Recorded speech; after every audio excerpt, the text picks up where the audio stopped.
So I'd like to welcome everyone here this evening. This is our largest attendance at our physician dinner, and I welcome all of you for coming out tonight. For those of you that I've not met, I'm David Torchiana. I'm the head of the Physicians Organization, and this is the fourth one of these functions that we've had in the last 6 years. We try to schedule it in sort of staggered fashion about every 18 months or so. I'm going to start out by recognizing some of the folks that are important supporters and leaders to thank them for their contribution to our organization. We've got a number of our trustees here, Ron Skates, Pam Reeve, Jerry Austin, Jim Thrall, Bob Hughes, Laura Riley, and Howard Weinstein. So I'd like to thank our trustees for coming.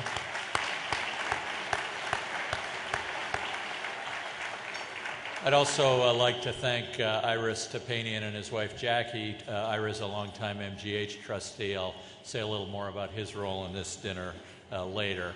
And also we have a couple of very special guests tonight. We have Ann Jennings McGovern, Brian's wife, and we also have Patrick McGovern, Brian's brother, who's joined us here on a visit from Ireland. So welcome to Patrick and Ann.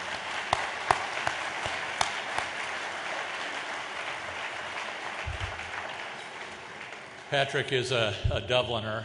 Dublin's where Brian grew up, and we were over in Dublin in 2007 and made a wonderful video about Brian McGovern's life with Patrick's help, and he was a fabulous host, and it was a fabulous video.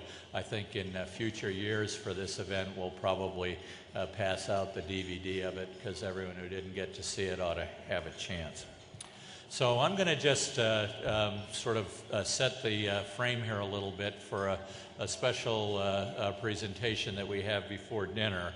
And I'll start out by sort of stating the obvious. Every before or after dinner speaker I've heard of late starts out by mentioning that we're living in a challenging time, in case anyone hasn't noticed that. So we have this tough economy, but we also have the attention from people like the Boston Globe and the Senate Finance Committee to worry about, and this is actually a kind of a tough reminder that not everyone looks at us the way we look at ourselves, and I think that kind of an outside perspective is sometimes a healthy thing, even though it doesn't feel very good.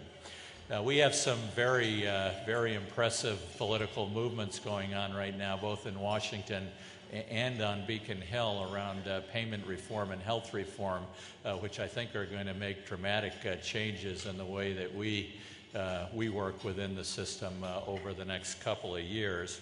And I must say that health reform at a time when the economy is so fraught with difficulty is probably going to not be a terribly healthy prescription for us. But I've got to say that as a perpetual optimist, it would be my hope that the strongest organizations like the MGH and the MGPO and partners will get through the hard times better than probably anyone else. We've got to evolve to address these challenges. We're actually going to, I think, go back to the future a little bit and have to change the way we work with our insurers and with the government and take on some alternate payment policies. Under Tim Ferriss and Eric Weil and Greg Meyer's leadership, we've got a great pilot project going in our demonstration project that we've done with CMS, and we're going to see a lot more of that, I think, evolving across our practices over the next couple of years. This is not going to be easy. I think the other area that we know has gotten a big chunk of the federal, the stimulus package at the federal level is comparative effectiveness research, and we're going to have to more than ever justify the cost effectiveness of the things that we do every day. But I think in the end, most importantly, what's going to make us succeed as an organization is what's carried us through our first 200 years. And that's basically taking the best possible care that we can of the patients that come to us. If we do that, I think the future will take care of itself, and that's what our pre-dinner presentation is going to be about. In the history of MGH, we've made a lot of important contributions to the science and the practice of medicine, but I think the essential quality of MGH, the thing that kept me here and made me really proud to practice here is the intense commitment to taking care of each individual patient and trying to do it every day. So every patient that leaves becomes an ambassador and a salesperson for our institution. And I honestly, truly believe that that's why the institution is as strong as it is. But that's getting harder to do. The world is a complicated place, and I think that complexity threatens to overwhelm our ability to do what has been our tradition. And this isn't just an MGH problem, this is a national problem. Work hours, lifestyles, complexity, subspecialization, all these things exist everywhere. We could do better though, and it's not hard to prove that we could do better. There's lots of evidence that we could do better. But I think the best evidence that we could do better is what we hear back from our patients. And I don't think I'm unique in hearing stories that suggest that the more complicated we get, the harder it gets to coordinate the care of our patients. So we're going to show a little bit of a different video tonight. We're going to show a video from a family member of a patient, actually a physician family who was cared for at MGH. It's a series of excerpts from actually a fairly long interview. I think the reason we chose the daughter of an MGH physician is because it really is like hearing from one of our own.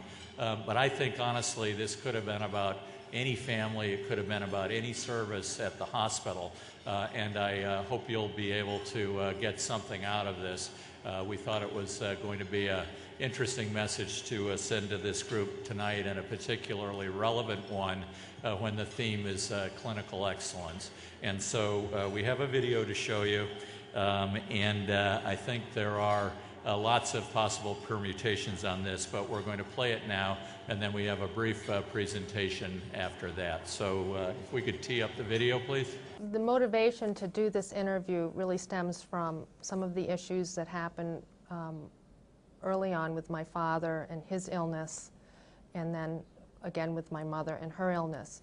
And my father, having been so devoted to the hospital and so devoted to all these issues, has made us sort of want to come forward and just tell the story about how it felt and how that continuity of care was fragmented along the way. There were several hospitalizations, there were several trips to the ER, there were many trips to her oncologist, and that was staggered with trips to her primary care physician. And as a family, we never really knew who was sort of the contact person. Do you call the cancer specialist? Do you call the internal medicine doctor? Do you call the urologist?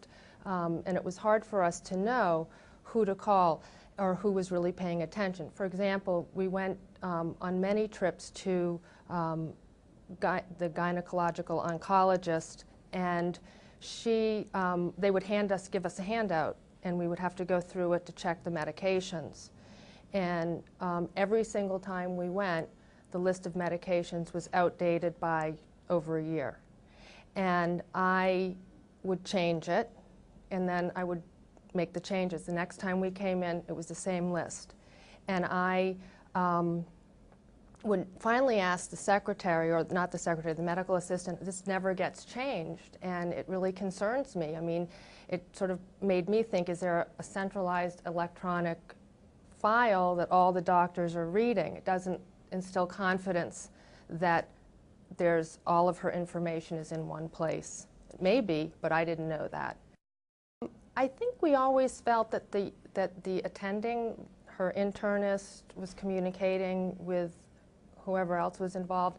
What I think we were concerned about was the residents on the floor. There's so much turnover, and I know that that's something that's just the way it is. But every time you get used to somebody, then there would be a new person. And no, we didn't feel that things were consistent and that there was much knowledge passed from one person to the next. Well, it was very frustrating. I mean, it made us feel frustrated, and it made me feel like I couldn't leave her. In trying to keep her independent, I needed to look at this whole palliative care issue. Well, I don't even really know what that entails. And nobody brought it up with me, nobody told me about it. What does it mean? What is the process? I called somebody at the hospital that I know, and I said, you know, what should I do? What's the best thing for me to do? I'm really at a difficult stage with my mother's care, and she needs more help. She doesn't want it, and I don't know what to do. So she said, she gave me the name and the number of some of the palliative care group here at Mass General, and I called. And really what I wanted to do was a fact-finding mission. I wanted to know how to handle my mother. I wanted to know how to handle these issues, how to make the best decisions for her. I was asked, what's the patient's name? And I told her. I said, but she won't be at the meeting. It's just for me and my sister. And she said, well, she has to be at the meeting. And I said, why?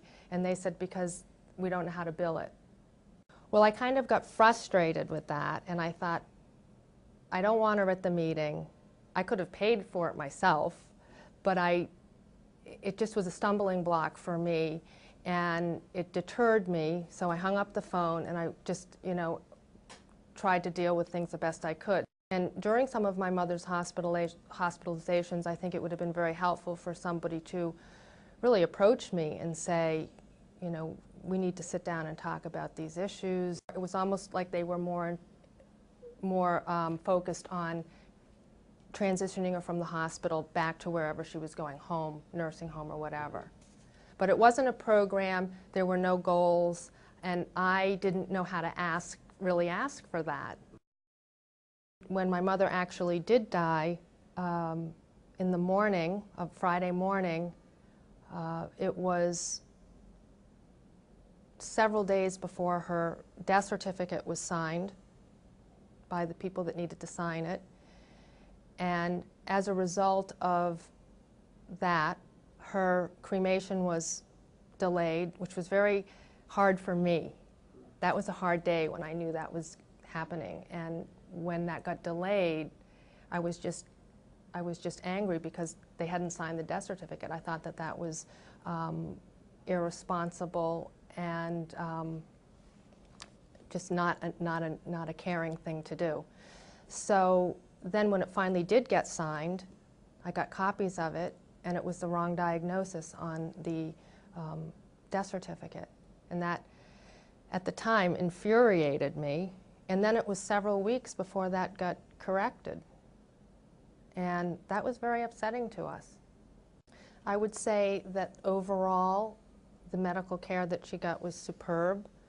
She loved her doctors.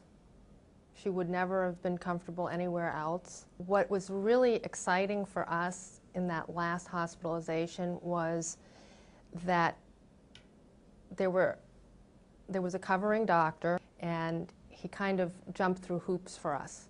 And then another one sort of appeared, and then another one kind of appeared, and we were really excited by that. We thought, you know, here is a situation where we're just at death's door and so upset and didn't know what to do, and then all of these wonderful doctors sort of come out of the woodwork. She had an ID fellow that kept coming up to see her, and I thought he was fantastic. And then she had some of the internists on the floor were great. It was somebody that had been on call for her doctor before, and he remembered her, he knew my father, and he was just right there for her. And those are the types of things that really made it nice for us and for her. She felt very confident in the people that were taking care of her. So for us, that was a wonderful thing to have happen, and it would have been nice if, to some level, we had that level of confidence throughout her care, that there was a little bit more consistency of care. We hope that somehow our experience will make it better for others. So I'd like to thank Emily Gardella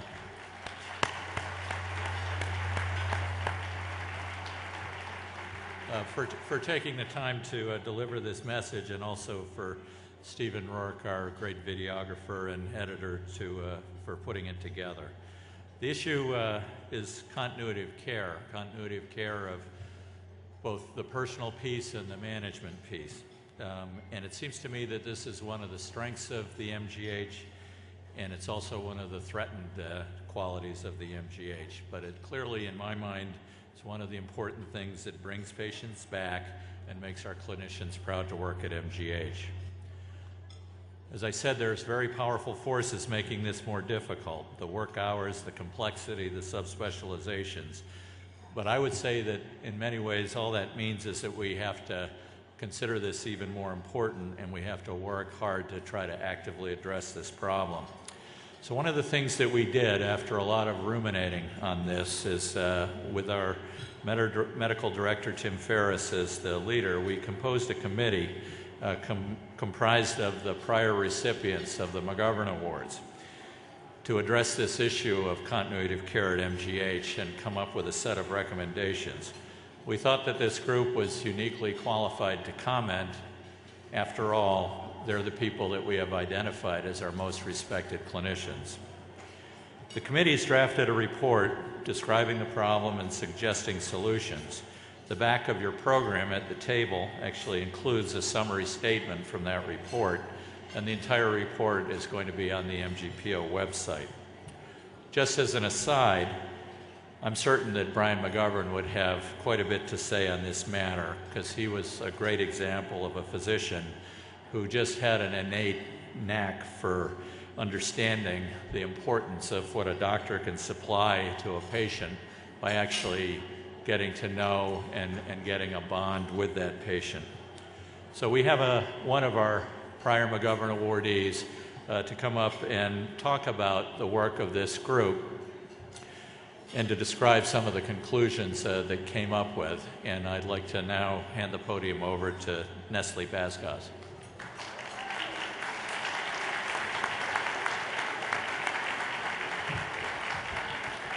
Thank you, Torch.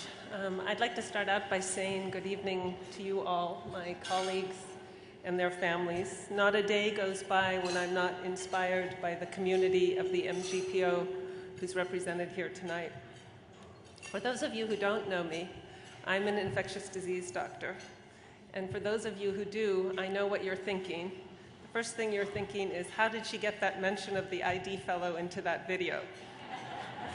Well, I had nothing to do with the video. The second thing is, this is going to be long-winded and possibly pedantic. But at the end, I hope that she's going to tell us what she thinks is wrong and what we should do about it. And that is, in fact, why I am here. I come here tonight to present the work of a committee of 11 people whose names are in your program. We were physicians in many different departments and specialties in the hospital, but we were bound together by a belief that long-term personal attachments between physicians and other care providers and their patients are the key to skilled and compassionate care. Based on our conversations with all of you within the hospital, we felt certain that this core value was a consensus value.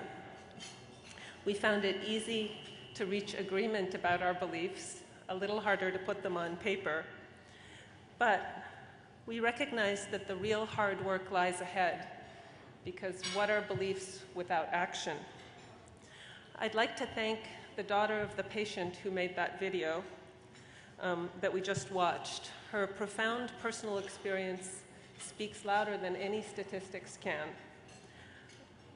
Moreover, I think it's very courageous to criticize an institution that cared for you, no matter how imperfectly. It was difficult for me as a physician in this hospital to hear of care that was at times so fragmented and impersonal. But what I heard at the same time was her investment in us as an institution. Our reputation has been earned one patient at a time and will be diminished or maintained based on how well we care for each and every patient. Which of us in this room could not identify with some aspects of the care described in the patient's video?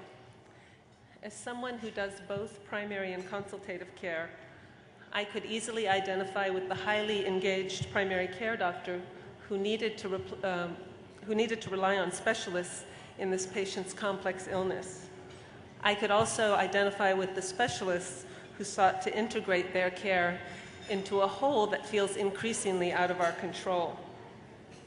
As Torch said, multidisciplinary care has become so complex that we cannot deliver this care just by being skilled and committed as individuals. In fact, if it were an easy problem to fix, I think this community here would have fixed it already. In fact, the full spectrum of care for patients with serious or complex problems is not an easy problem. To address this problem, our group asked three things. What is the scope and what are the causes of problems with continuity? What should MGH patients expect in terms of continuity of care, and therefore what should we expect of our physicians and other providers? And what actions should we recommend for improving continuity of care? I'll tell you of some of our findings this evening, but as Torch mentioned, the document Modernizing the Capacity of MGH Physicians to Provide the Best Possible Continuity of Care will soon be on the PO website. I invite all of you to read it. But suffice it to say that we felt that patients had the rights to, 1, receive care by physicians that they know and trust, 2, to have one clearly identified physician who is responsible for coordinating that care, 3, to be informed in advance of transitions of care, 4, to know that the doctors caring for them have conferred with one another on issues affecting their care, and 5, to receive effective coordination of care and communication about that care. To deliver care consistent with these expectations will require actions at multiple levels of the hospital. This includes departments and units and individual providers. We know well that we are an academic institution with important research and training missions in addition to our clinical mission. The solution we find must integrate all physicians doing clinical work and all missions into our system of care. Our white paper document contains recommendations from the committee about some next steps. As this process moves forward, and I'm confident that it will need to be have even more input from all of you representing the diversity of activities in our PO and in our hospital. I hope I sound optimistic. Why do I sound optimistic? First, I too am an optimist. If a pessimist is someone who sees the difficulty in every opportunity and an optimist is someone who sees the opportunity in every difficulty, then I see a great opportunity here. But whether you see it as difficulty or opportunity, I say, I hope without conceit, that I see no way that the wisdom, the imagination, the commitment, and the resources present in this room, if brought to bear on this problem, could not find solutions to improve continuity of care at our hospital. Second, there are already experiences, as Torch mentioned, here and elsewhere, that demonstrate that gains possible where continuity and coordination of care are given priority and addressed at a systems level are enormous. But, as you all know, talk is cheap and actions are not. This might be a good time for us as physicians to recall the old adage, put your money where your mouth is. So I leave you tonight with a call to action. The greatness of our hospital has long been predicated on the synergy between the skill of our physicians in addressing complex medical problems and providing compassionate care to all segments of our society, and the expertise of our scientists in exploring basic and clinical research to expand our ability to care for those patients. The clinical side of this duality is in need of reinvigoration if we are to maintain our position of preeminence nationally and internationally. We must seek out, train, recruit, and support physicians who wish to spend the majority of their time in the clinical enterprise. At the same time, we must work to develop systems that help everyone, including the many physicians who divide their responsibilities, to meet these aspirations of care that we've outlined.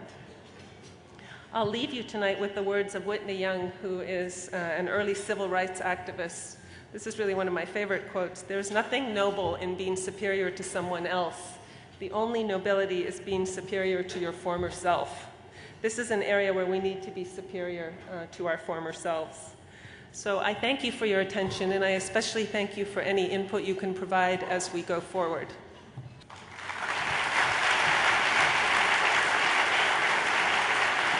So we have a few courses to come. Enjoy your meal. We'll be back with the McGovern Award presentations after dinner.